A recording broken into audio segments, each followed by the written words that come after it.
दुनिया बड़ी जालिम आहे माहिती आहे का? यू नो वॉट, जेव्हा आपण एखाद्याचं ऐकत जातो ना, तेव्हा पुढला व्यक्ती तुम्हाला ऐकवतो. कारण त्याला माहिती आहे की तुम्ही रिॲक्ट होणार नाही आहे. तुम्ही त्याचं बोलणं सहन करता आणि याचाच फायदा घेऊन तो पुढला व्यक्ती तुम्हाला ऐकवत असतो. ज्या दिवशी तुम्ही त्याला ठाम उत्तर दिलत ना, त्या दिवशी तो गप्प बसेल याची मी तुम्हाला गॅरंटी देते.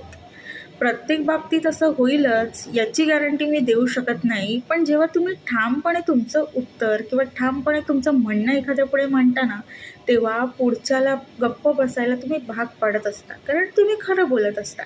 त्यामुळे झुकतं माप हे फक्त नातं टिकवण्यासाठीच घ्यावं लागतं, अशी जी प्रथा होती ती आता पुरातन झाली.